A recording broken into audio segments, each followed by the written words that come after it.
Ja Morant mawawala ng mga 2 linggo ayon kay Coach Taylor Jenkins. Ito ay matapos na mag-tweak ang kanyang tuhod sa laban nila kontra sa Atlanta Hawks na nagresulta sa pamamaga. Ang Grizzlies star ay 3 sunod na hindi nakapaglaro at so far pangalawa pa rin ang Memphis sa West at may 3 laro na agwat mula sa Golden State Warriors. Si Morant ay nag-a-average ng 27.6 points, 5.7 rebounds at 6.7 assists per game.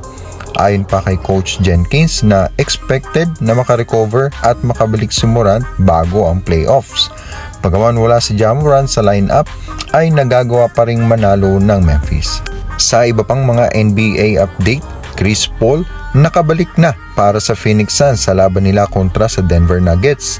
Ang All-Star guard ay halos 5 weeks na hindi nakapaglaro mula noong All-Star Week. Ito nga ay matapos na matamo niya ang kanyang injury sa daliri. Sa muling pagsabak ni Chris Paul sa court ay nakapagtala ito ng 17 points, 13 assists at may 1 block at 1 steal sa kanilang panalo kontra sa Denver Nuggets sa score na 140-130, na kung saan ay nakapagtala din ng game high itong si Devin Booker ng 49 points at 10 assists.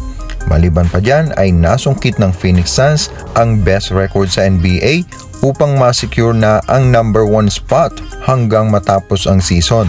At dahil dyan ay hawak nila ang lahat ng home court advantage pagdating sa playoffs. At James Wiseman, pinayuhan ni Coach Steve Kerr. Ito nga ay patungkol sa panibagong setback na naman ni Wiseman matapos na makaranas na naman ng pamamaga ang kanyang tuhod na naoperahan. Ayon kay Steve Kerr, nalulungkot nga siya para dito kay Wiseman dahil nakita niya kung paano nga daw ito nagpursige sa kanyang rehab para lang daw makabalik na ito, pero saka naman nangyari ang mga bagay na ito sa kanya. Palaging pinapaalala ni Coach Steve Kerr kay Wiseman na mahaba pa ang karera niya sa basketball. Kung baga ay huwag siyang magmadali at ang dapat nga daw na unahin niya ay ang masiguro na gumaling na maayos ang tuhod niya para mas healthy siya in the long run. Dagdag pa ni Coach na pinupuri niya itong si Wiseman sa pagiging positibo nito sa kabila ng mga pangyayari. Para sa mga katropa natin dyan na bago pa lang sa ating channel ay huwag po nating kalimutan na mag-subscribe, mag-share at i-click ang notification bell para sa more NBA update. Maraming salamat po.